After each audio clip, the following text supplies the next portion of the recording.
have a quorum, so we're going to go ahead and call to order the meeting of the program subcommittee. And do we need to do a roll call? Nope. Okay. Just a couple of quick notes. This meeting is being recorded and will be posted to the Critical Areas website. There has been an addition to the agenda, and you will note that's the tentative Wycomico County Critical Area Program discussion, Village Downriver Growth Allocation. That has been added to the agenda. And with that, we can start the meeting with the first item, which is the Town of Indian Head Critical Area Map Update. Annie Secura, presenting. Great, thank you so much. I believe the mic is on. Thanks, Bob. All right, yes, hello everybody. I'm Annie Secura, and I'm filling in for Jenna Esposito today to present the Town of Indian Head's Critical Area Map Update. The Town of Indian Head is located on the northwestern side of Charles County, shown here in red, tiny dot up there. Here is an aerial image of the town. The Potomac River is located to the north, and Madeline Creek is to the south. I'm just going to stop. Sorry about that. No, it's just me. I can't hear it. I can't hear anymore. And I'm going to be on the hearing I aid will one day. project. The town of Indian Head was once the territory and home to the Algonquin tribe, Am I anybody's going here? and the Piscataway-Conoy tribal nation emerged for a period of time before being forced to flee the area after European settlement. The town's name comes from the fact that the location sits on the headlands overlooking the Potomac River. The original name of Indian Headlands was shortened over the years to Indian Head. Mythical stories suggest that the name was derived from an unfortunate romance that entails a native that lost his head over a local Algonquin princess, but that story is simply fiction created to promote an aura of mystique over the town's name. So we bring this map update before you today pursuant to critical area law and regulations, which effectively requires the Commission to work in cooperative manners with local jurisdictions to update the 1,000-foot critical area boundary line. And this update happens every 12 years using the best available technology. Commission staff works with the Town of Indian Head, the Maryland Department of the Environment, the Maryland Department of Natural Resources, and the Eastern Shore Regional GIS Cooperative to develop updated maps for the town. The draft maps were vetted by the aforementioned agencies, were delivered to the town as summary draft maps for local adoption, and were presented at a public meeting. No comments were received prior to or during the meeting, and the town adopted the updated map on June 7, 2021. This map shows the current and proposed 1,000-foot critical area boundary. And it's a little hard to see up there, but the blue line is the town boundary, and the green line represents the proposed critical area boundary line, and the red line represents the current boundary. This map shows the gains and losses in critical area. The green represents gains in critical area acreage, the red represents losses. The mapping update resulted in a gain of 18 acres and a loss of 19 acres with a net loss of 1 acre. Here's a map of the proposed 1,000-foot boundary with the various critical area designations. Intensely developed area is in red, limited development area is in yellow, and resource conservation area is in green. So Commission staff recommends that the Commission concur with the Chairman's determination that the Town of Indian Head mapping update be reviewed as a refinement to the town's critical area program. Further, staff recommends that the Chairman approve the map amendment as proposed. Thank you. I will now turn it over to Chair Drew. Are there any questions from the Commission? Seeing none, and I don't believe anyone from the town is here. So with that, no public comments, correct? Correct. Okay. So with that, is there a motion that the Commission concur with the Chairman's recommended determination that the Town of Indian Head's mapping update can be reviewed as a refinement to the town's critical area program, and further that the Chairman approve the town's map amendment as proposed? So moved. So moved. Is there a second? Second. Any discussion? All those in favor say aye. Aye. All those opposed? Any abstentions? Motion carries. So that takes us to our next agenda item, and that is St. Mary's County, the private peers text amendment.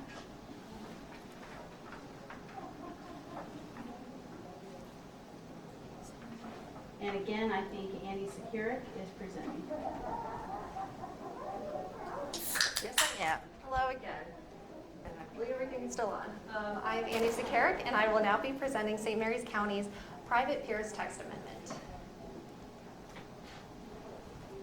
For reference, St. Mary's County is located in southern Maryland, shown here on this map in red. This text amendment will amend the shoreline resources section of the county's comprehensive zoning ordinance to allow private piers in waterfront subdivisions that were platted before December 31st, 1994, that have or plan to have a community pier or boat ramp. The critical area law and regulations lay out requirements that encourage the use of a community pier in new waterfront subdivisions by allowing riparian access and slips for non-waterfront property owners in those subdivisions. However, if a community pier is provided, private piers are restricted. The law required local programs to be amended with language regarding community piers no later than December 31st, 1994, and it was not applied retroactively. Therefore, the provisions do not apply to communities platted prior to December 31st, 1994. St. Mary's County zoning ordinance currently restricts private piers in waterfront subdivisions that have a community pier or boat ramp, regardless of when those subdivisions were platted. This text amendment will serve a need within the county while remaining consistent with the critical area law and regulations to allow private piers in subdivisions that were platted before December 31st, 1994. So again, commission staff recommends concurrence with the chairman's determination that this text amendment be processed as a refinement to the county's critical area program. Further, staff recommends the chairman approve the text amendment as proposed. Thank you, and Chair Greer. Are there any questions from the commission? Will this apply to all the communities out there now? Can they all come and get this? Because it was if they had flagged before the thing, so there may be other communities that need the same exact word change. Other communities, or The way the ordinance reads, I believe it's platted prior to, is that correct?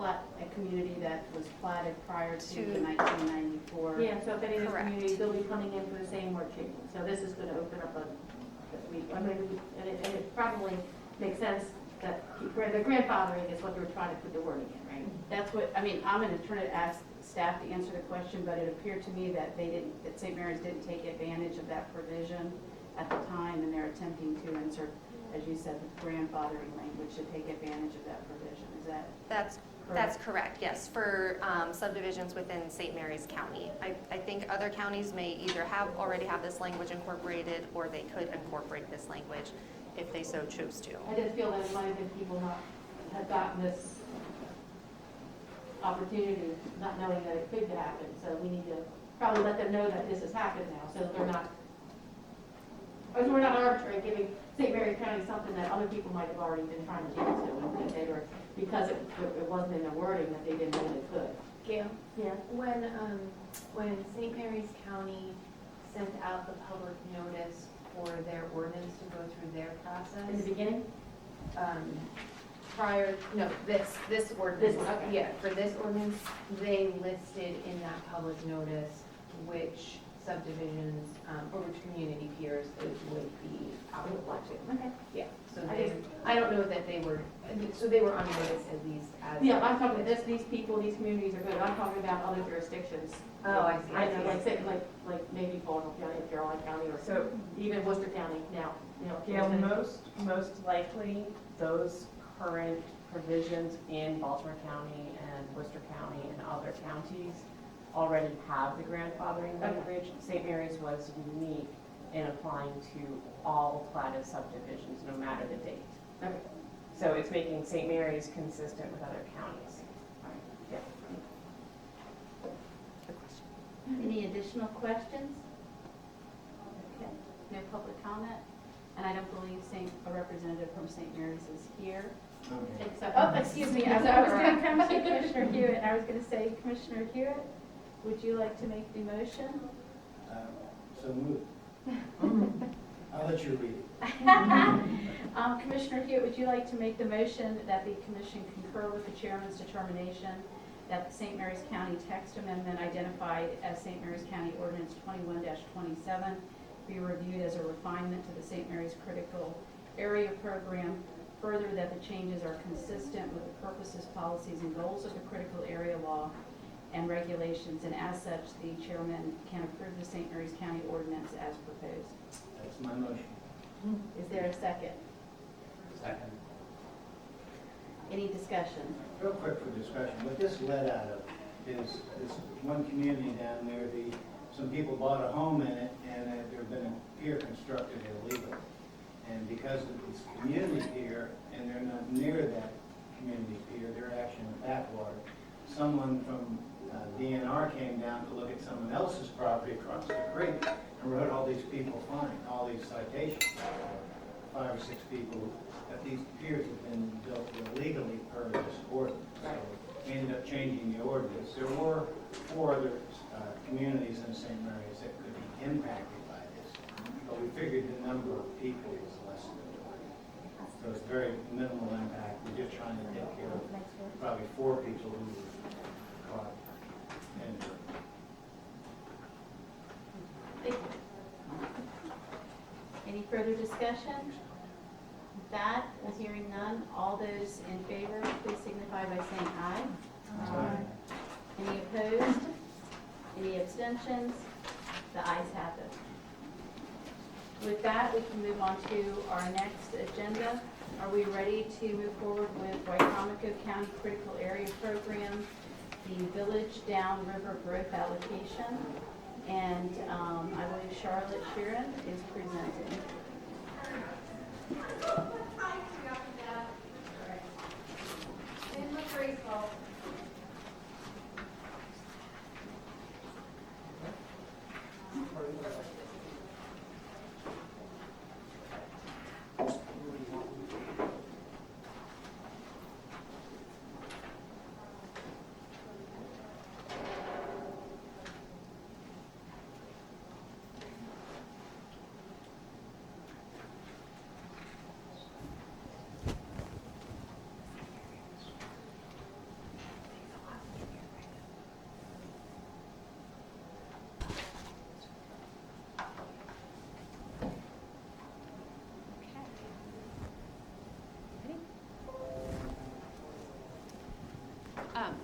As Chair Greer said, my name is Charlotte Sheeran, and I will be presenting today on the Wycomico County Village Downriver Growth Allocation, which I believe was listed as tentative on your agenda, so it is confirmed as of right now. So in 2007, Wycomico County applied for a growth allocation to change 61.37 acres from RCA to LDA in order to develop the Village Downriver development. And as part of the Commission's approval at that time, several proffers were made in lieu of the 300-foot setback from tidal waters. So you may recall from other growth allocations you've seen that when an RCA parcel goes through growth allocation, there is a required 300-foot setback from tidal waters or tidal wetlands. However, a jurisdiction may offer alternatives to that if the project is not able to meet that 300-foot setback. So as part of these proffers that Wycomico County offered in lieu of the 300-foot setback, they were going to, there were several things they were going to do. It included some plantings on site. There was a payment into a local trust. There was a whole list of things. But they also were going to limit the entire site to 15% lot coverage overall, with more specific lot coverage limits within the LDA portion of the site, which is what went through growth allocation, as well as the IDA portion of the site. So typically in the IDA, there's no impervious surface limit. However, as part of this application, there were specific limits set in the IDA. So then when the site plan was actually approved, it was approved at staff level. You know, once the growth allocation was approved by the full commission, then the county worked with commission staff to submit their site plan, and it was approved at the staff level.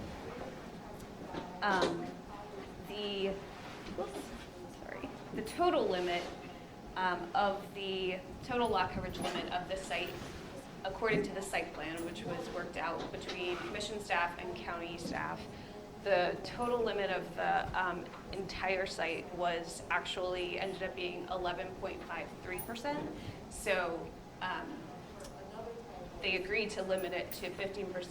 The site plan that was approved actually limited it to 11.53% overall. So then, using these impervious surface or lot coverage limits, the county was also able to show that the stormwater management requirement associated with the growth allocation was going to be far exceeded, partially because the lot coverage was kept so low. Does that make sense? Because the stormwater requirement is tied to the impervious surface. So by keeping the impervious surface low, they were able to offer much greater stormwater management on site.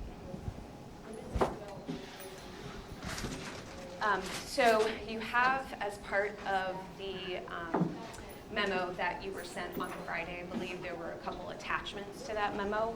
One of them was this site plan.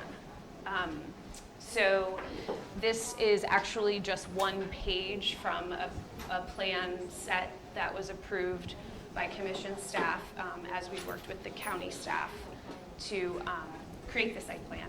So this was actually just page 3 of that whole plan set. But basically it lays out the very specific impervious surface limits for the site overall, within the IDA specifically, and then for each individual unit of the development.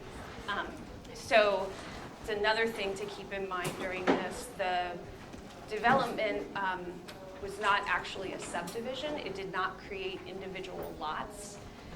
It was operated more as like a condominium. So the buyers purchased what were called units because they were not lots. And they therefore owned the space to build their house and their driveway, et cetera, but everything else was actually owned by the HOA associated with development. So this is just a zoom in of that site plan up at the top. This is where you'll see the actual specific impervious surface limits associated with the total site and then the IDA specifically. So again, the IDA was limited to 15%, which provided this additional stormwater that was kind of part of the whole growth allocation that came into the commission. So this plan also shows, you'll see it listed.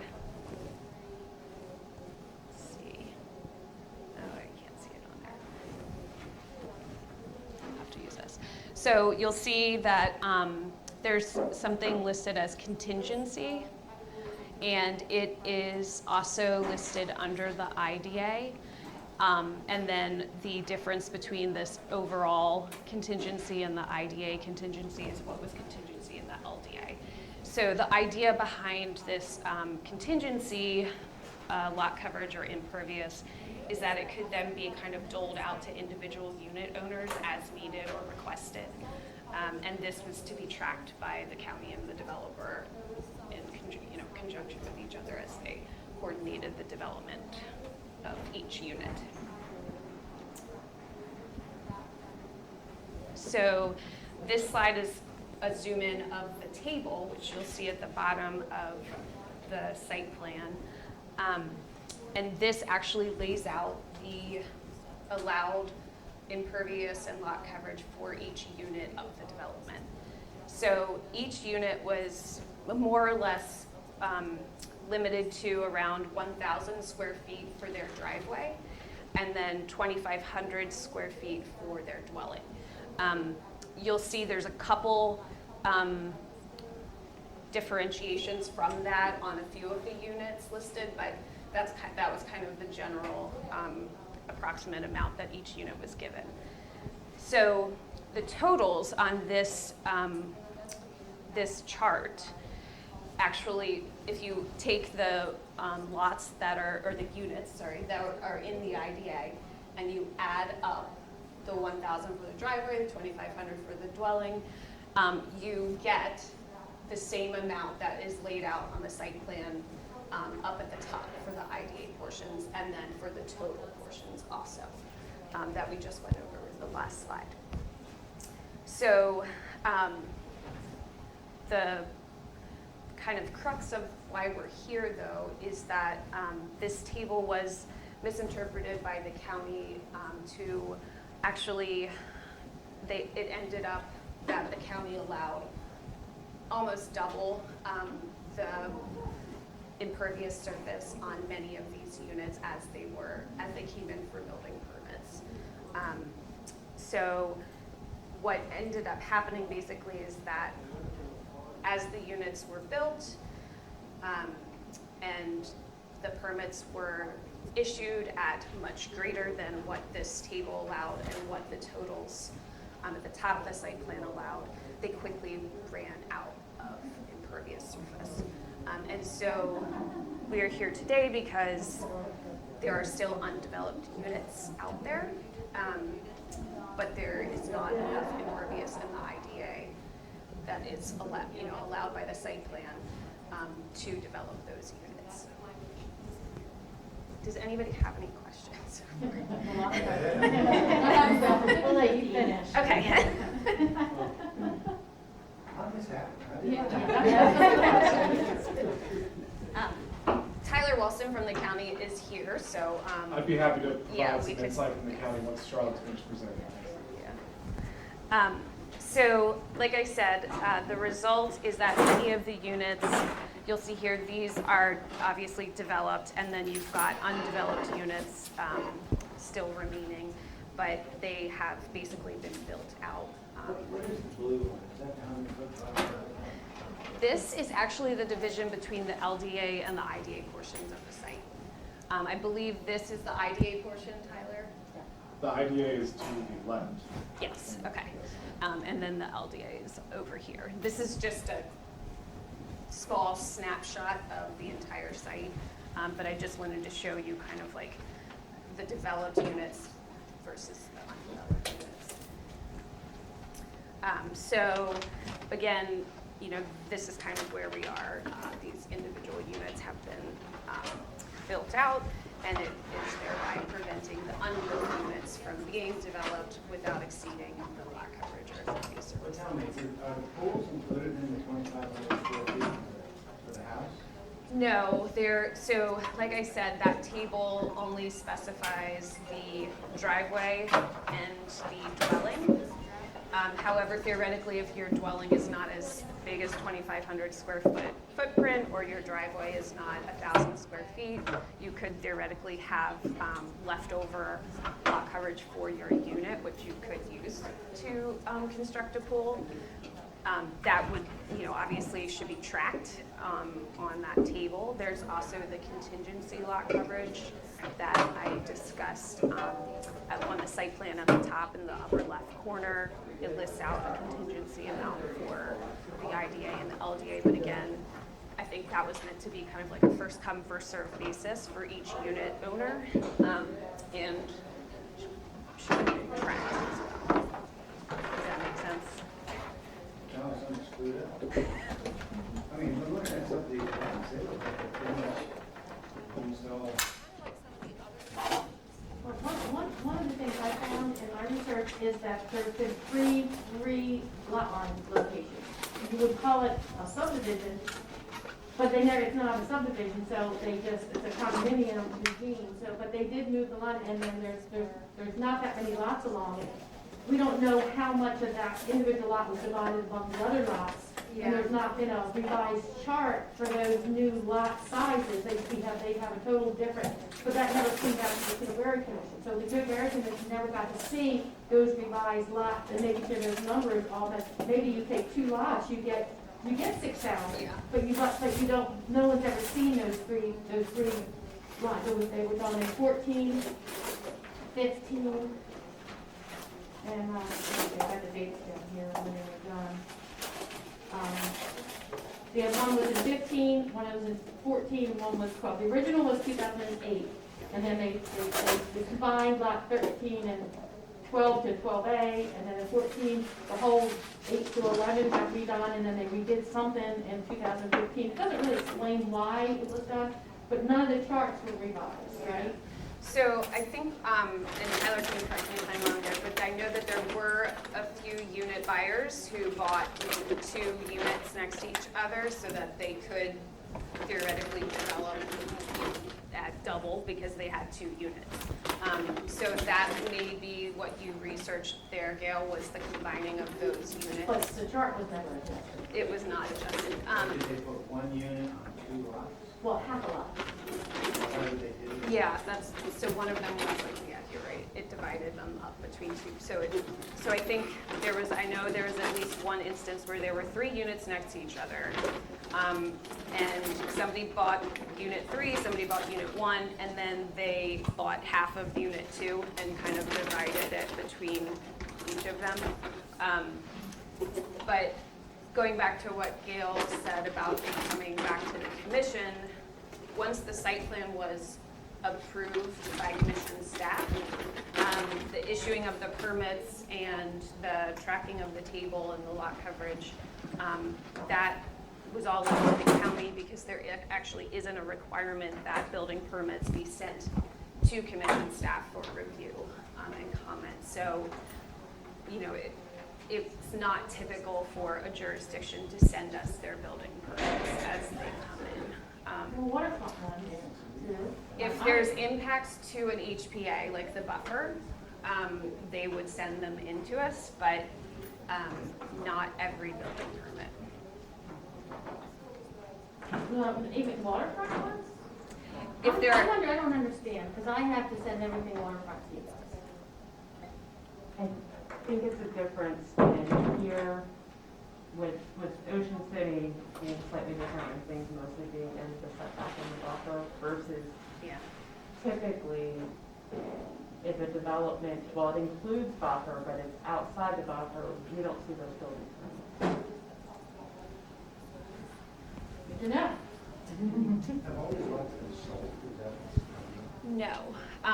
So there is the current owner of the remaining lots, the developer, he does want to sell the, remaining units and the development rights for those units to somebody else. He has a potential buyer for them. So I see 4 lots have not been built on yet, and on the, A bunch of them, 15, 16, 17. Yeah, I think that there 8 are lots, 8. 8 lots in the IDA, and I believe 11 or 12 in the LDA. that's a different road. Mooring Road is back, but I guess they never re-subdivided, and they went over too, back on Mooring, all those in the LDA. The LDA lots, there is plenty of room to build out in the LDA. Specifically, the IDA is the problem.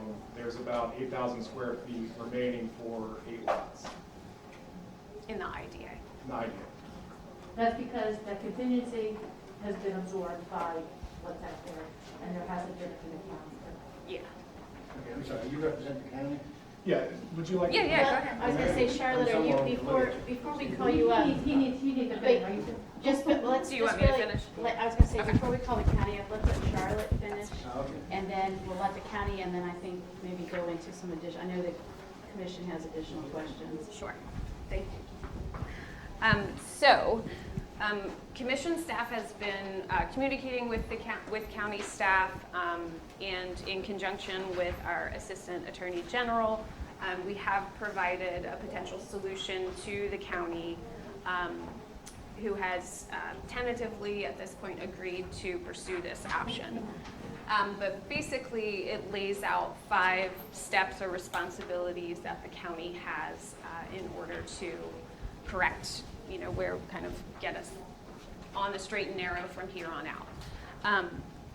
So the first step is to revise that lot coverage impervious surface table on the site plan so that we have an agreed upon, amount of impervious or lot coverage designated to each unit. So that would include the units that are not developed yet. It would also include limits for those that are developed. And we have provided to the county a proposal for doing that. And it basically, some of the lots are kind of maxed out. So what they have is their allowable limit. Sorry, some of the units are maxed out. So what they have now is their allowable limit. Some of the units are developed but could theoretically add a bit more lot coverage or impervious surface. And then for the undeveloped units, we've offered a specific amount as their limit. And the way that we calculated that, sure. Yes, you have one. Thank you. Did everybody get a copy, Kate? Okay. The way that we calculated this was basically to keep the overall site at 15%, because that was part of the original growth allocation request. And obviously it would increase in the IDA because, as Tyler said, there's only 8,000 square feet left in the IDA. I believe the IDA would go up to about 18 or 19. Yeah, about 19%. And then the LDA basically stays where it is. The LDA goes down, sorry. The LDA goes down in order to keep everything at 15% overall. So that's the first step, is agreeing with this proposal or offering another option, an alternative to us. But that, it's up to the county basically to agree to these, to what we've proposed. And if they have alternatives, we can talk about those as well. Can I ask a question to clarify on the table? So existing, is that existing that was permitted originally in 2008, or is that what's built? Existing is what's built. So do we have anywhere what was permitted, or what was, is that the? Yes, that would be that table. So we don't have that, I can't. Yeah. This doesn't call the right lot numbers out, they don't call. Yeah, that's what I I don't. mean, you don't have your 12A, you don't have your 10A, 11A, I mean, this just does not match what's out there. I think Kate wants to. Let me walk everyone through the table. And as Charlotte said, this is a proposal that we, made to the county. However, adjustments could be slightly different. But on the side that shows all of the lots, we have the site number, the original site number, which was 49, and it's now actually 47 lots. We have whether it's LDA or IDA. We have indicated which ones are vacant, and then we have listed what the existing lot coverage square footage is. That's based on a GIS analysis that the county performed as to what is out there. It includes all, lot coverage surfaces. The proposed column, and this is one proposal, essentially specifies for both LDA and IDA a 6,500 square foot lot coverage per site.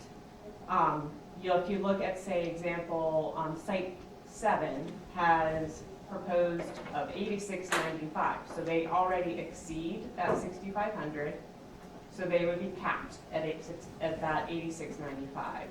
But if you look at, say, site 11, they are only built out to 5339, so they could perhaps add some square footage in the future, right? So what this proposal does, and then there are some columns that you'll see at 0 because like 9 is no longer in existence and site 13 no longer exists, so we zeroed those out. So that accounts for what you were.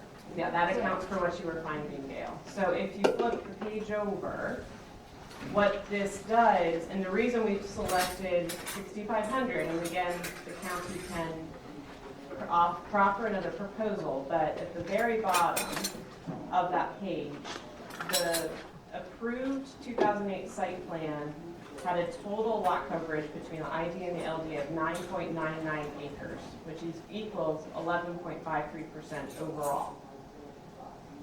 Because here, we need to exceed that 15% threshold in the IDA, one idea is that we could keep it all the same overall by lowering the amount of lot coverage in the LDA. And the 6,500 square foot limit applied in both places, IDA and LDA, accomplishes that. Additionally, what we have on the IDA, which is the left side table, is the calculated 10% requirement of 2.24 pounds. And so that represents a change from the approved total lot coverage limit in the IDA of 3.78 acres and allows it to go up to 4.78 acres, and that is equivalent to 2.24 pounds. If a higher, now obviously, as Charlotte was saying, the 15% limit is also, that was part of the growth allocation, but in order, the more there's allowed development in either the IDA or the LDA, there needs to be some proper or justification for it or an increase in the 10% calculation. So Kate, when I look at this, and that is the question, it looks to me like commission staff, and I'm just trying to frame the issue, that you're proposing this as trying to keep within the original parameters of the approved growth allocation. Correct. Otherwise, they may have to go back through and do a new growth allocation request. Is that correct? It's possible, yes. Correct. Okay. So what it looks like to me is that the coverage is being moved from the less valuable and also less vulnerable land to the more valuable and more vulnerable land, which is not ideal, right? Well, it's being moved from both the IDA and the LDA are nested and surrounded by wetlands, the river. The IDA is the waterfront portion, but there's still, I would consider the whole site as surrounded by, it's beautiful. It's surrounded by a very natural area. It is reducing, typically an LDA subdivision would be allowed to go up to 15% here, and typically an IDA subdivision would have no lot coverage limit. Here we're trying to, because of the way this growth allocation was done and approved, we're trying to proper a solution that sticks within those parameters so that additional growth allocation would not be required. In this scenario, revised site plan could come back to the commission, be approved by the commission, and still be consistent with that 2007 improvement. But the IGA wouldn't have typically been added in that 300-foot buffer, right? So Well, the IDA previously existed. So this is also a unique site. Charlotte, do you want to go back to a map? Or maybe your first slide. Do you want, is this Go back, I think if you go back to your first slide where you list out the IDA, LDA, RCA acreage. okay. Yes, oh, This one? nope, go back one more, forward. Yes, right there. Oh, So if you could circle where the IDA is, Charlotte, on the left-hand side. So this dotted line, this is IDA. So that area of IDA was original to the county's program. It was a shipyard. The surrounding area was all resource conservation area. So the growth allocation was for the LDA. Does that help? Right, so this is the, There wasn't IDA existing. There wasn't, yes, there wasn't So IDA The existing. people who have, let's say, one of these lots where you have 65, but want to get 53, are they allowed to do additional improvements to their property? Can they put a shed up or something like that to get to 65? If this is a proposal that the county proffers, then that would be the idea, yes. Okay, so those people would have some flexibility to add improvements. But people like the one here on number 12 that's got 13,569, that person may not be able to do anything. Correct. But they would not be required to remove anything. To Correct. be fair to the person that's only allowed 65. Correct. That sounds fair. Can I just give a little Go ahead, yeah. I just wanted to give a little bit of historic insight on this development, because it's a very unique development.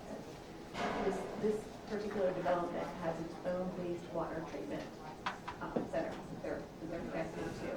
So the citizens in this development are paying an HOA that maintains that.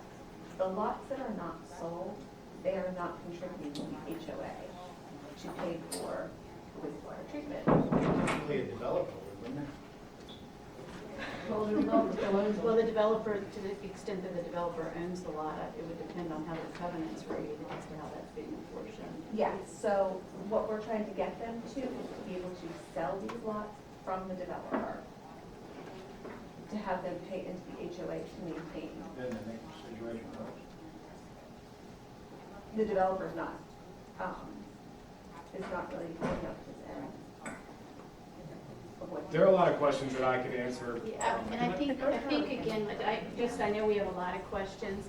Let's let so right now, Charlotte's presenting what the commission staff believe is a proposed solution.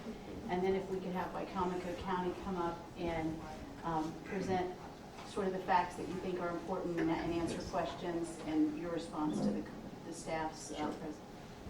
Okay, so as I said, there were 5 sort of steps or requirements that we have asked of the county that we've laid out.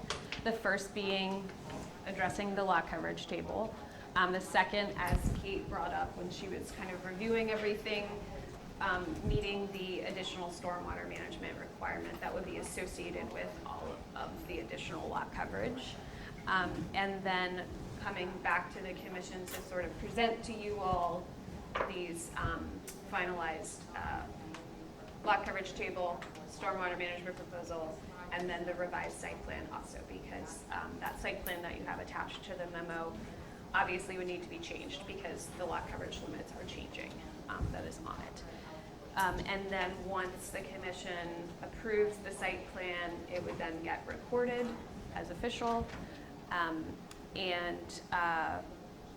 The last is just sort of a reminder to the county that as they are actually issuing permits for the units as they're developed, they would need to verify that those lot coverage limits are being met for each of the units. And Charlotte, are they verifying that to critical area commission staff? When you say they need to verify, do those verifications come to the critical area commission, to you all? That's a potential option. Like I said previously, we don't typically review building permits, but that could be part of the proposal for sure.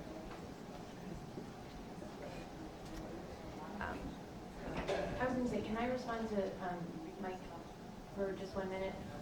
So this table, again, is just a proposal from the Critical Area Commission. If the county chose to, they, to make it more fair, as you're pointing out, what the county could also do, some other option, would be to include an amount on each of the developed lots, right? Instead of going up to 6,500 as a cap, they could say, the 13,000 square foot place gets 500 more square footage or 1,000 more.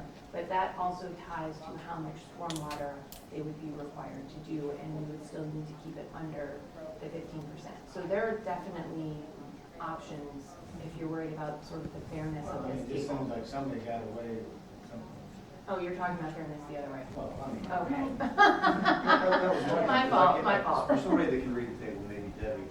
So for example, lot number 4, they have 4271, they're out here to 65. What were they allowed to start with when they bought that? When they bought it, they thought they were going to be able to build. There's something. 2,500. What was it? 2,500? Oh, 2,500, yes, 2,500. Plus the 1,000 for the driveway. 1,500. Okay. And that was like 36 something. I've heard like 14 different numbers. 25 and So this number is adding driveway and house together. That one, the one that I can't read, there, I think I can see that there's 1,000 for driveway, then there's a variance option to add more, then there's 2,500 for a house, and you can go in and ask the variance to add more. Is that how I'm interpreting that? I Is that I think that's a- 7,000? What was the I think that's a good question, maybe to bring the county up, because some of that's a question that I have about what was being misinterpreted. And so I think maybe if you're ready, Charlotte, now would be a good time for Wycomico, and just for the record, if you could announce your name for the record. Before, never mind. My name is Tyler Walson, I'm the environmental planner for So Tyler,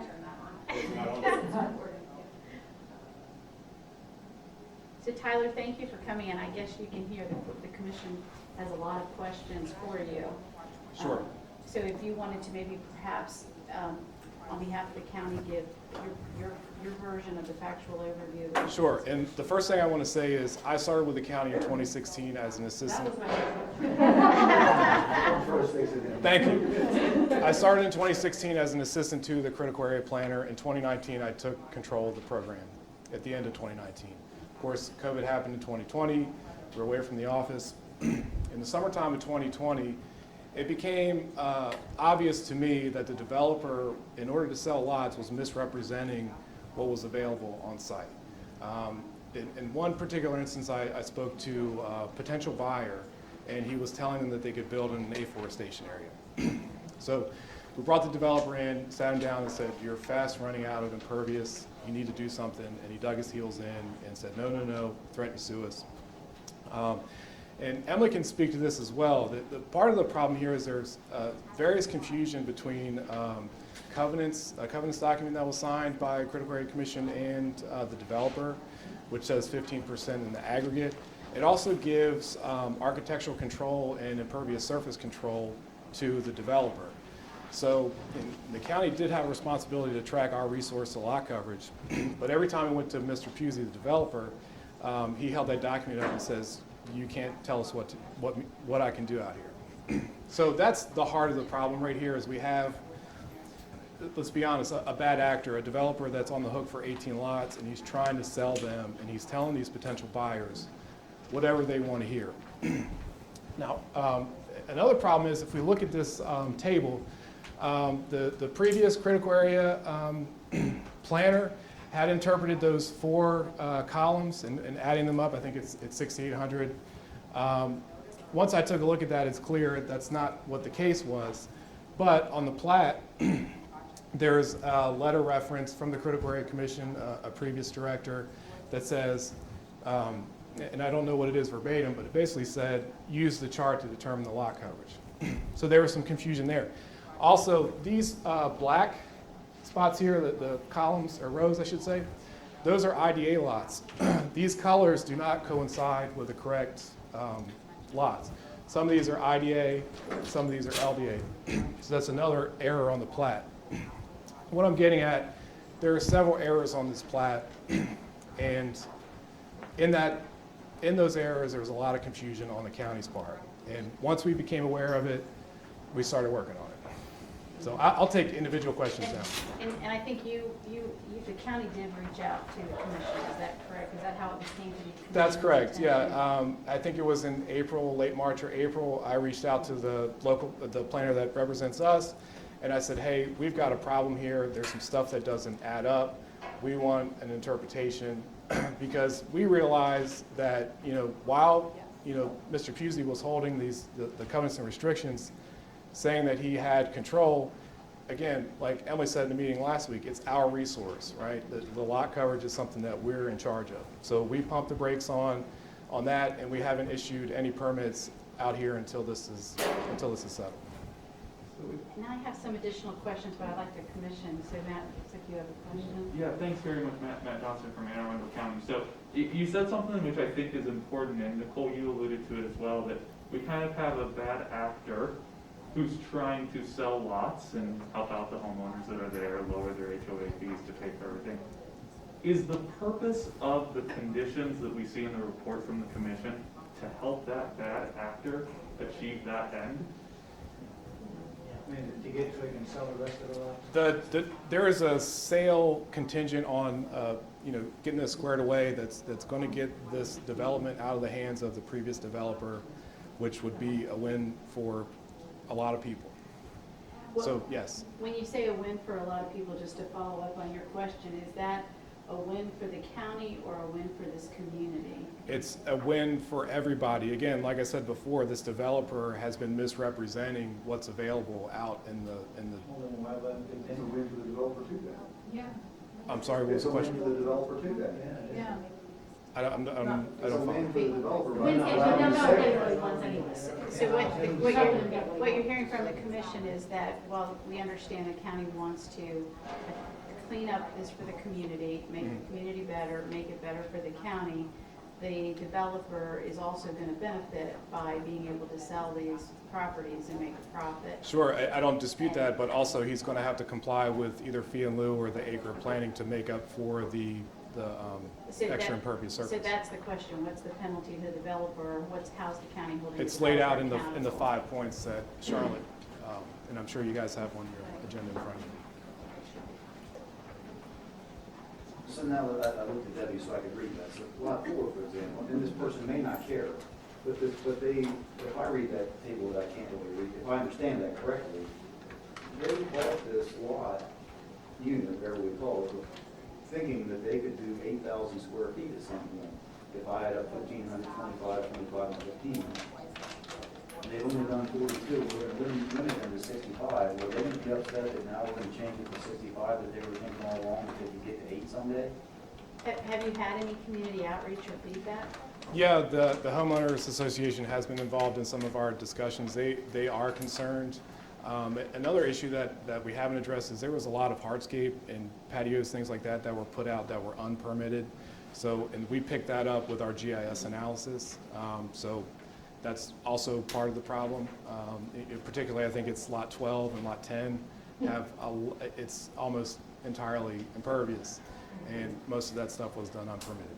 Tyler, correct me if I'm wrong, but the meetings that I had with the HOA, their main goal is to get these additional lots sold and have this developer out of the mix. That's correct. I think there's pending litigation between the homeowners association and the developer. There's issue with the packing plant. Apparently it was built, for the entire subdivision to be built out, and it's only 2/3 built out, so they're already having maintenance issues there. So Is that the wastewater treatment plant? Yeah. yes, yes. So I'll say that, I am very uncomfortable with the idea that this is to, help alleviate some lawsuits, help a bad actor get out from under something. I like helping the homeowners, for sure, lower their payments. But with that said, I don't see any condition in here and about like replanting requirements or open space requirements for every square foot that they went above and beyond lot coverage. And that's where my mind went to right away. Is that something that commission staff, that this committee, that the county might be interested in a proper, if this committee and the commission agreed to? It's my understanding that the fee in lieu that the Critical Area Commission staff gave to us would account for that. So Correct. yes, correct. What Tyler is alluding to is once there's an agreement and if you all agree to a revised site plan, lot coverage plan, right? So however, and we need to hear what makes the most sense. That would then calculate an additional stormwater management requirement, which would need to be provided through an offset or somewhere off-site. It can't be done on-site. Everything's maxed out. And so that would need to be part of the proposal from, the county is, in essence, the applicant. We have an actor, but our authority, your authority is over the county.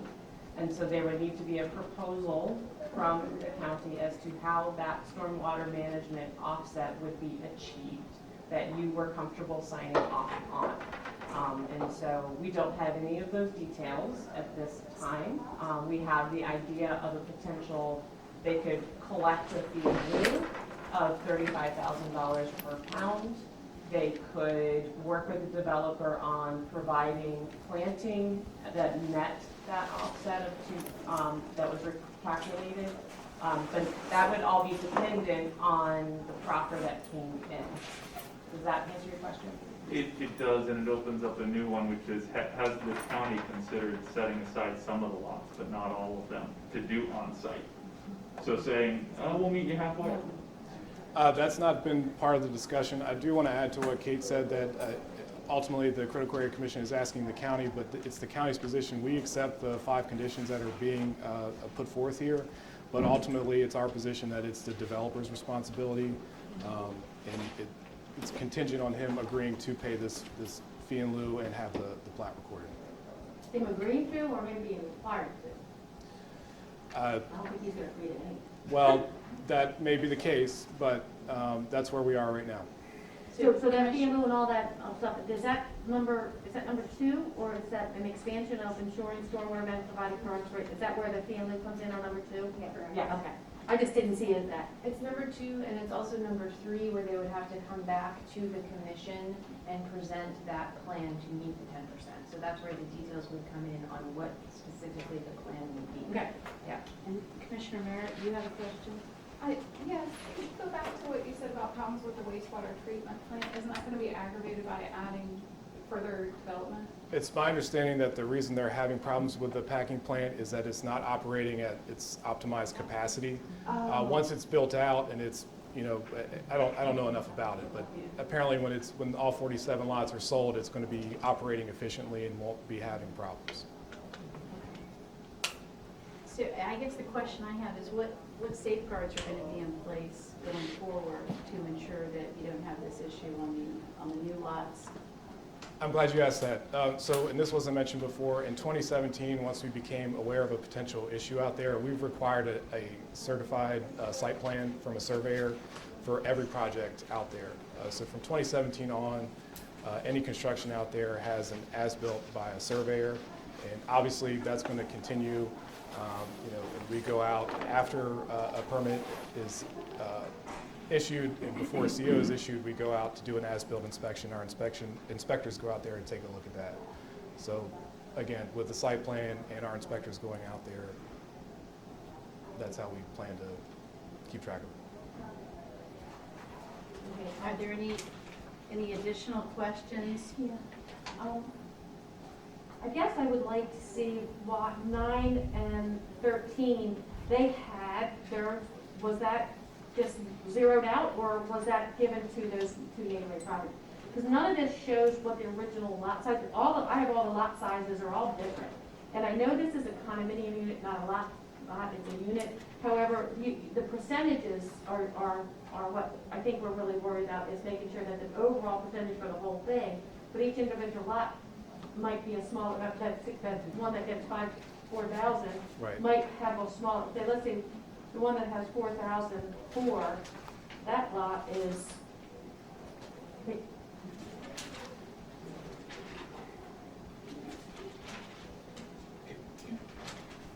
scale, that's only a 19,000, the other ones are like 20, 23, 24. They're Right. bigger, There's no assigned percentage limit to each lot. So when that table was created, there's nothing that we can see that shows each one was given like 15% their own.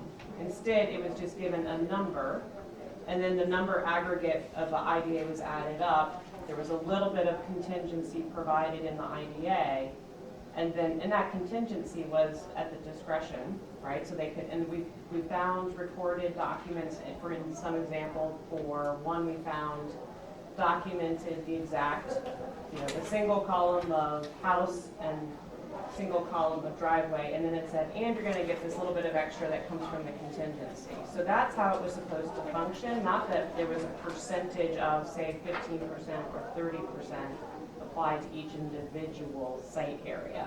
The site areas were simply to establish, because these aren't lots, it was simply to sort of establish what that homeowner could view as their yard, but it's not, that they don't actually own it as a lot. So it's a little bit of a... all right, so first of all, my opinion is that they did not meet the original growth allocation by keeping the 15% in each, the IDA and LDA. They did not follow that. They're not following that with this. We have not exceeded our percentages as of yet.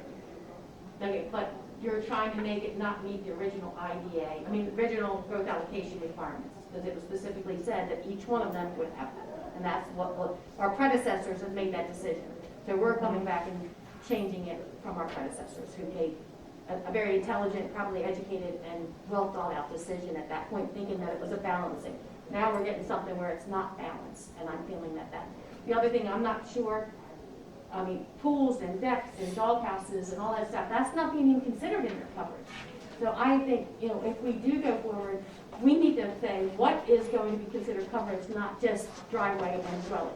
That is very unclear. These people get to do whatever they want to do, put a pool right up against the buffer. That problem is ameliorated by the new spreadsheet that the Critical Area Commission staff has provided for us. Instead of breaking it down to driveway and home, which honestly never should have been recorded that way to begin with, it's just a cap on lot coverage, and whatever the lot coverage is, it's going to be consistent with the Critical Area Program. So the driveway services, sheds, all that will be considered lot coverage.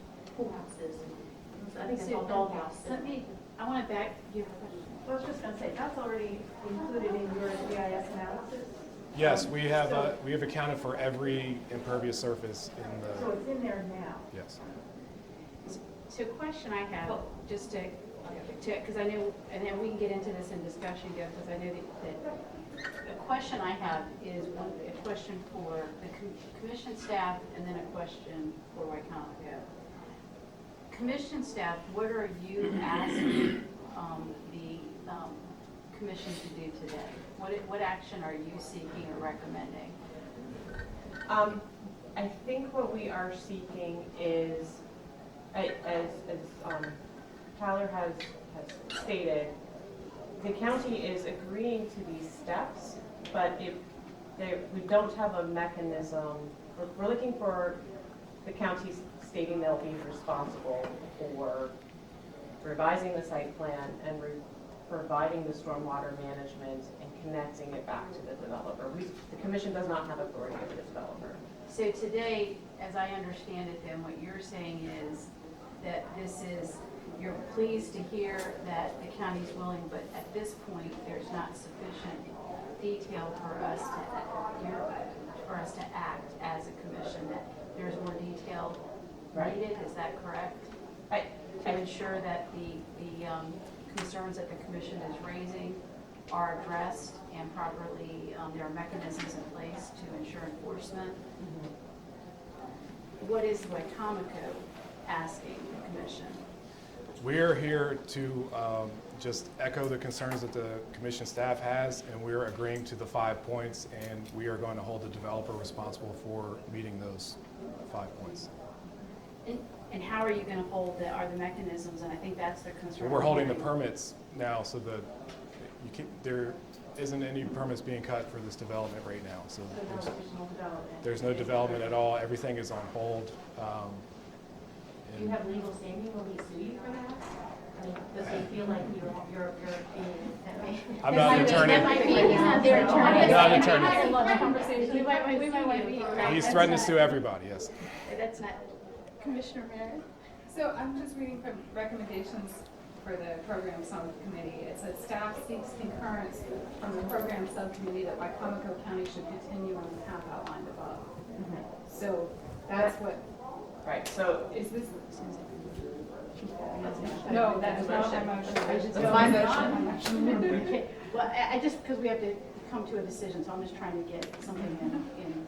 You have a question and fill out. No. That was just for clarification. I don't agree with the path outlined above, but it was just for clarification on what we're being asked for. And just to sort of add to that, you as a subcommittee have options about what you're doing. You can go with the staff's recommendation, or you can choose to move for something more specific if you chose to. And So that's totally up to you all. And the subcommittee could also, I mean, these are the recommendations, these are the 4 points. The subcommittee could modify or add to those points as well. Is that correct? Yes, that is correct. Okay. And I see two. I see. So, Matt and then Deborah. How's that?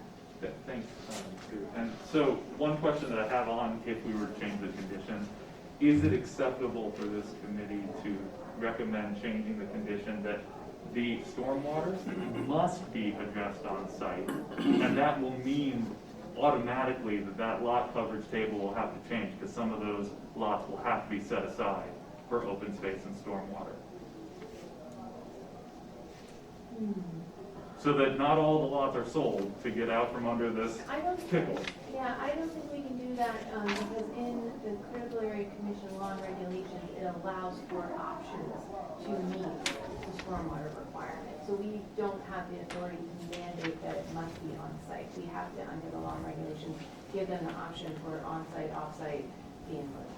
Even in a situation where, like the, Even in this situation, yeah. My question is, we've been saying that the commission has no authority over the project, so the authority is over the county. Is that because the lot coverage because there is no violation on the property? Why is, there's other instances where we interact with the property owner. So currently, and as Tyler's pointed out, they haven't exceeded the 15% threshold in the IDA. He just can't build out all of his lots to meet it, right? So we need to address that.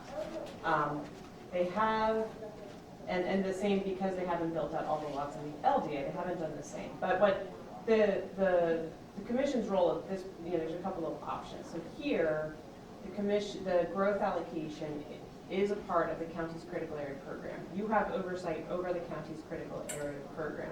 And if a jurisdiction is not implementing their program in accordance with the law, so there's an omission or conflict or there's something wrong there, you have the authority to, essentially say, you have to go fix that problem. There is potentially, if we think that there's going to be another violation, there is, the chairman has the option to, his assistant attorney general, and take other action as well, specifically on the development projects. Here, what I think commission staff, if I can clarify a little bit more, we do think there's a potential solution to fix the site plan, remain consistent with the growth allocation, address the increased lot coverage with stormwater offsets, and move forward. What we are looking for is, strong assurances and strong assurances from the county that that will be done. And then if it's not done, my recommendation would be by a certain date, then we look at using the commission's authority. That would be steps that the commission has taken in the past. So you're looking for a consensus to move forward with your recommendations? Consensus or backing, but if you're not comfortable or you think there needs to be more, you, as Emily said, you have other options. I wanted to thank the staff. I wanted to thank Emily and Kate and Tyler for working together. This has been months to get this plan together, and we've met with the HOA, the homeowners here, and this is what they feel is going to be their solution moving forward. I want to make sure that we have addressed anything that would not be considered in compliance from the original. I know there's some stormwater issues, I'm sure all the downspouts play into this, but there are some other things that need to be addressed. So we can just make sure we include all of that in our recommendations to having. Some of the same issues. So just because I don't understand this table here, this 2.24 is not percentages, this is like pounds of phosphorus. And so the current old developer has to pay a fee in lieu of to address that. He could pay, well, It's one of his options. one of his options, depending on, Or he does like Matt does, says and gives up some building area, which he's probably not gonna do, but either way. So if they were coming in to begin with, is this a 1-to-1 ratio? Or was it 1.12, or is it 2-to-1, or is there a 3-to-1? Or The 2.25 pounds is based on how much, 2.24. 2.24 pounds is based on this proposed table and how much additional lot coverage would be specified in the IDA. If the developer wanted more, that would go up. So do we have the authority to make this 2-to-1 and make it 4.48? And make the developer pay a higher fee in lieu of, that then is a little bit of a penalty or a slap on the wrist, or maybe 2 wrists now, for screwing this up? I don't know. I don't know the answer to that question because we're not in a violation context. We're not in a scenario. And again, we would be putting that on the county, not on the developer, right? So I don't know. If I could say something really quick, I understand your guys' frustration. I'm very frustrated with this too. It's ridiculous. But the task at hand right now, if we get this developer to agree to paying the fee in lieu and re-recording the plat, we eliminate all the confusion. There's no more contingency. It's a set lot coverage for every unit. We don't have somebody out there that's trying to sell units or lots, misrepresenting the situation. This is a path to move forward. And again, I understand your frustrations, but we're looking to move forward here. It's kind of critical. I mean, this is a lot that you dropped on us. It is on Friday. I thought this was a chart. For some context, apparently the bank is threatening foreclosure, so the developer is feeling a lot of pressure. Understandably, that's none of our faults. You know, we did not create that scenario, but this is where the urgency comes from. The bank will close it, the new developer will pay less for it. Do it right.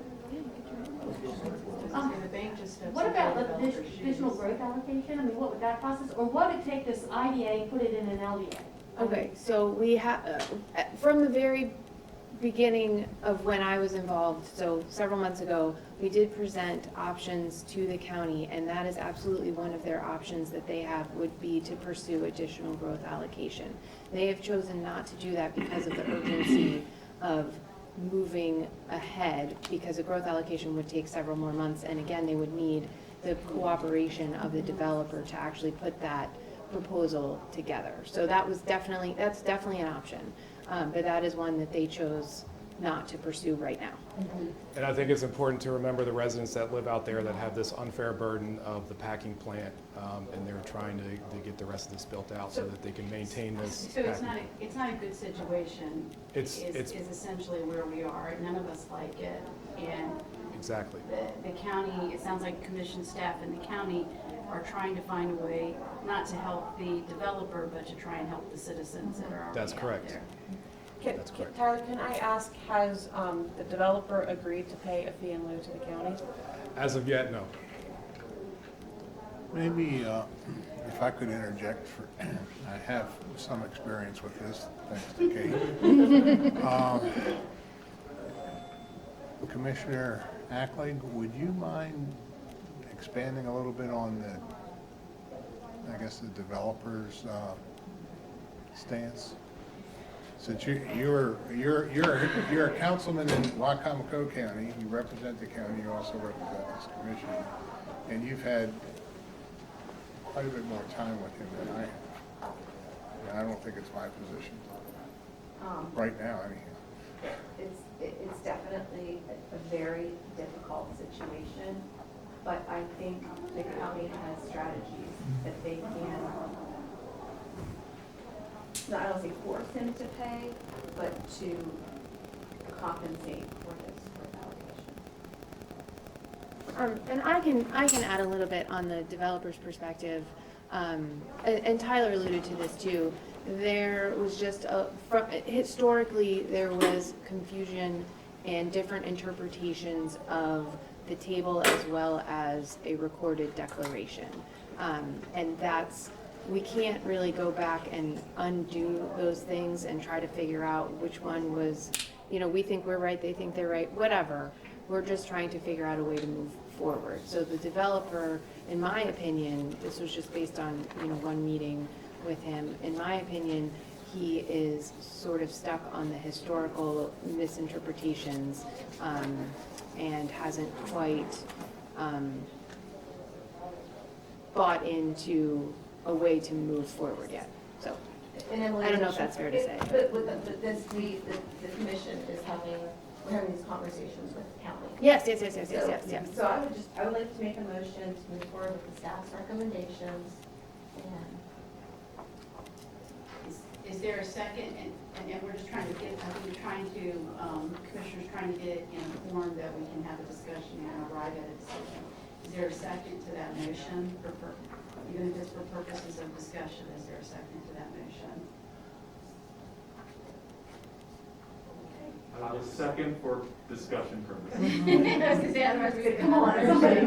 We gotta continue Okay, democracy here. so the motion is, to accept staff's recommendation, and that is, as I understand it, that staff will continue to work with Wycomico County, and specifically on meeting the requirements that have been outlined, points 1 through 5, is that correct? Today. So that is the motion on the floor, and if we could have discussion, there may be additional items that motion may need to be amended to add some things. Sure. Matt? Let me see if I can do an amendment that might put me in a better position here. I don't know about others, but Emily, this is probably to you. Okay. On condition 2, Yes. could we say the county will ensure and make every effort possible to provide stormwater management on site? Make every effort possible. Yeah. I am comfortable with that. We'll ensure that stormwater management is provided commensurate with the lot coverage limits for the build-out, and this 10% stormwater calculations, I would just simply add it at the end. And the county will make every effort possible that this stormwater management is provided on site. So you're trying to amend the motion to add that. Is that, would you accept? The second? Okay, that's it. So that amendment has been accepted by the original motion. So we have that. Are there any other friendly amendments? Can I ask a question related to that? Is there any, are we allowed to add, if it has to be done off-site, it's a 2-1, not 1-1?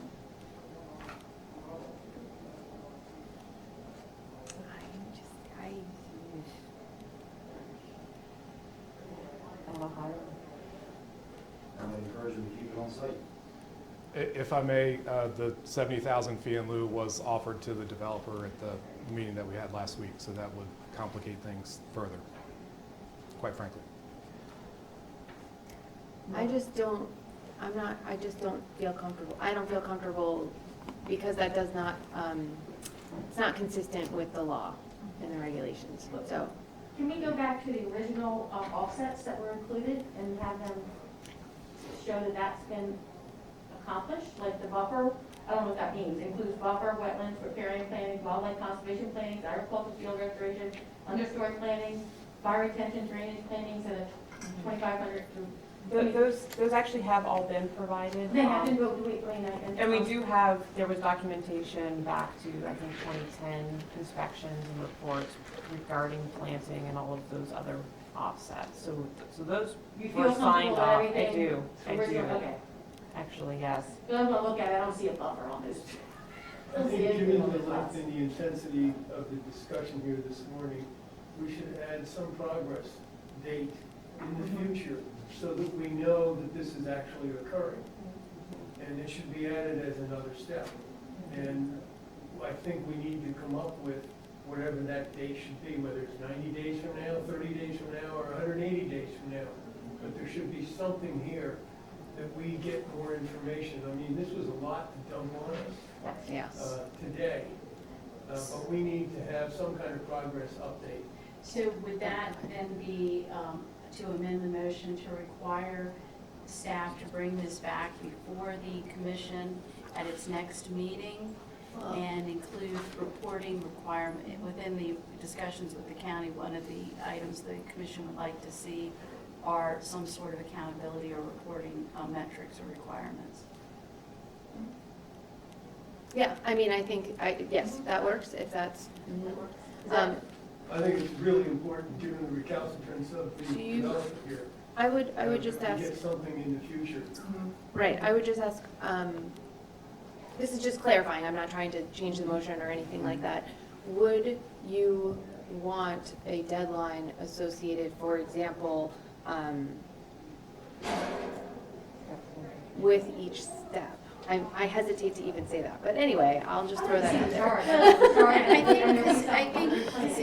think one of the things is that we're basically, we're not making a, I think for everyone, we're not making a final decision today. We're Right. saying, go forward and peace and try and work this out. These are the things that we want to see worked out, and we'd like to see it at our next commission meeting Okay. for either a decision or continued discussion. Okay, yep. I like that. And I'd like to add, we talked a lot about the chart this morning. Those numbers can come down. There are a number of lots in the IDA that functionally won't be able to build, and the rear portion, there's steep slopes back there, so there's potential to do more plantings there and reduce the lot coverage in those lots as well. This is just a preliminary example that staff gave us. So that was gonna be my question to make me comfortable with my own motion. Now that we've given you the signal that we wanna see those numbers come down and on-site stormwater, will the county take good faith efforts to make that happen? I'm only authorized to agree to the 5 points that critical area staff gave to us. I'd have to take that back to our attorney and county executive. But, you know, as part of discussions with the developer and the homeowners association, we are going to let them know that they can lower the fee in lieu number by lowering the lot coverage and potentially adding some stormwater practices on site. But not just let them know that it's an option, we're basically encouraging, strongly encouraging that as the approach. Matt, we may want to have the executive come and Yeah. confirm and do that. I was going to say, because I think the message that you're hearing from this commission is that this commission is extremely hesitant and reluctant, and that the reason that the commission is engaging in the conversation is simply because of the community, and is looking to ensure that the mandates of the critical area law are met. I think you, Matt, if you wanted to, on number 1, you could add some additional language to make it more comfortable for you. So not only will the county work with the commission to develop a revised lot coverage table, you know, a second sentence, that lot coverage table, or the county shall take every effort to lower the lot coverage limits proposed by the commission staff on, you know, this, whatever table it is, dated July 30th, or something like that. You could make it stronger so that it directs the county to actually try to lower it. So moved. I don't know what I just said. Okay. I'm just making it clear. Yep. So we have an addition to number 1 and an addition to number 2. Yeah. Thank you very much for working with us on the floor. Doing my best. As we all are, right? We're all figuring it out. Yeah, how are you gonna make that developer do what he wants to? And then I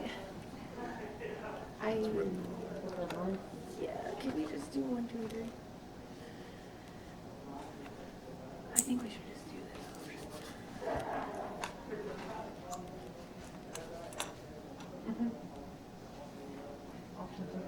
Yeah. I mean, since we are making changes, right, okay, so you tell me this, but the motion on the floor is just to continue to work together with Right, and bring it changes to back number for a 1 and final with changes number decision. 2 and come back to us. Bring back So, at the next critical area meeting, a proposal for a final decision. okay, so I'm gonna throw out what I think is the combination of all of those, and you all tell me if this is agreeable.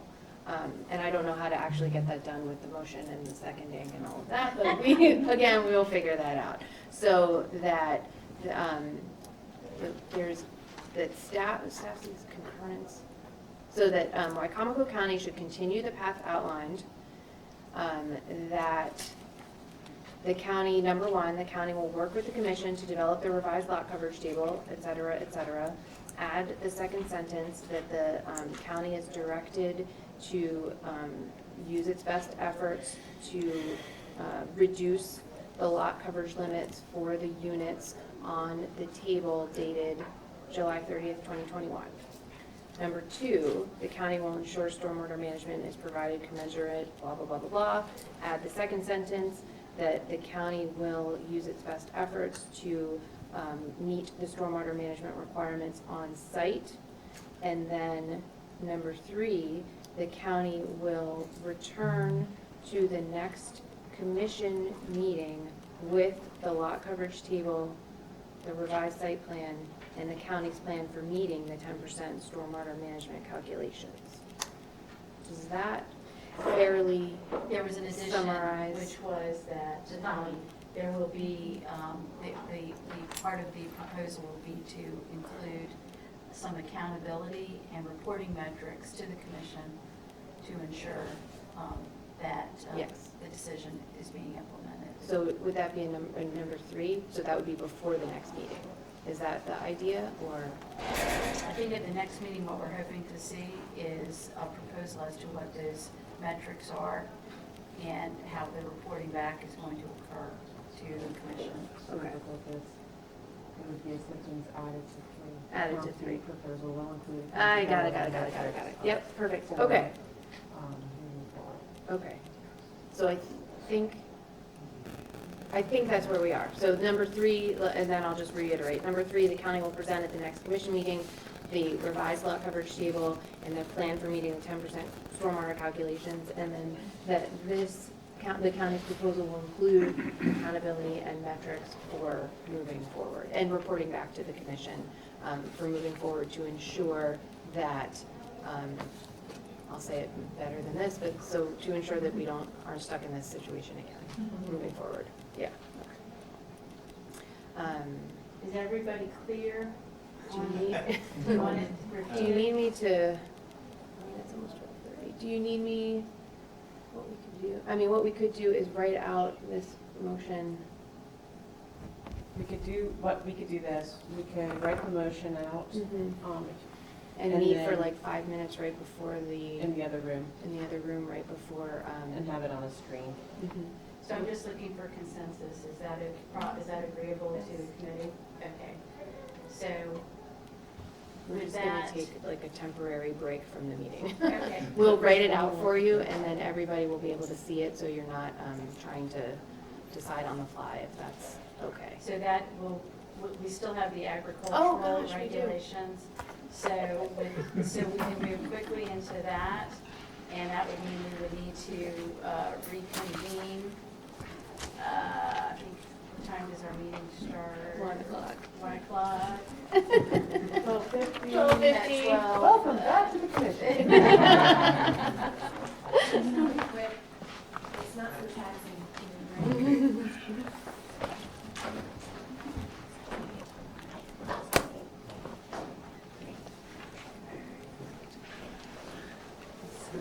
I think it's good afternoon at this point.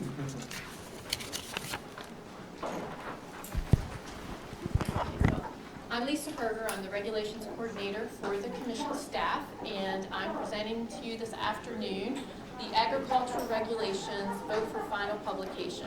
This set of regulations has a little bit of a history.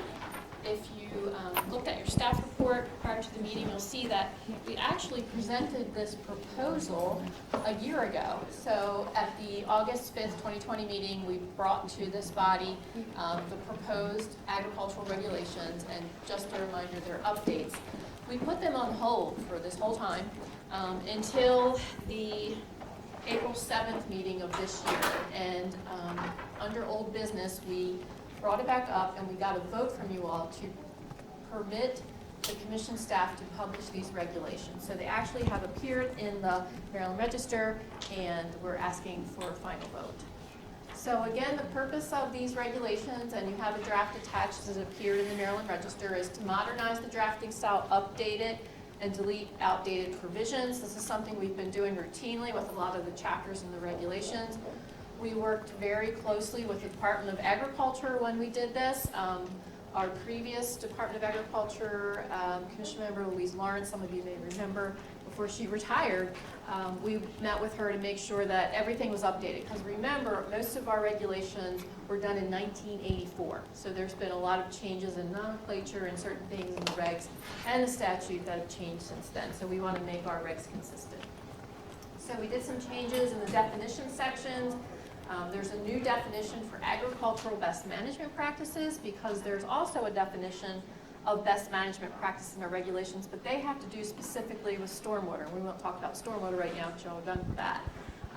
But we wanted to make sure that agricultural best management practices was called out because that is a terminology that's used quite often these days. And then the other definitions that we repealed, as you can see on the screen, are best management practice, cover crop, land-based aquaculture, palustrine, and water-based aquaculture, because we don't use those terms. So they're out. Pretty simple. And then in the agricultural chapter itself, chapter 06 and subtitle 21, and then in chapter 5, specifically regulation 7 and subtitle 02, we went in and we did some repealing of the definition of agriculture, redrafting and repealing and reenacting certain sections. Same thing in chapter 9, which is our habitat protection areas chapter, and in subtitle 02, chapter 5. In both of those subtitles, we mirrored what we did in each one, which was to redraft certain agricultural activities chapter. Same thing with buffers. So not any substantive changes that would change how agriculture is regulated. We're just simply updating it. And in subtitle 02, chapter 3, same thing, redrafting. And then finally, in our last subtitle 01, we did some amending of the definition of tributary stream. This is just a little cleanup thing, and we just tagged it on to the end of this one, not necessarily associated with agriculture. So as I said earlier, the timing, the commission voted to publish these a year ago at its August meeting. They actually appeared in the April 23rd edition of the Register. There were no public comments received through the May 24th deadline. And then today, on August 4th, we're looking for a vote to publish these as final in the Maryland Register. And if that happens this afternoon, I anticipate that they will appear in the August 27th edition of the Register with a final publication date of September 6th this year. So the staff's recommendation is the action requested is approval for staff to submit the regulations for publication in the Maryland Register as final regulations. And now I'll turn it back over to our chair. Any questions from the commission? Hearing none, is there a motion to recommend authorizing commission staff to publish these regulations as they appear in the April 23rd, 2021 edition of the Maryland Register as final regulations in a future edition of the Maryland Register? So moved. Is there a second? Second. All those in favor? Aye. Forgot to ask if there was any discussion. Any nays? With that, the ayes have it. The motion carries. We are adjourned for about 20 minutes.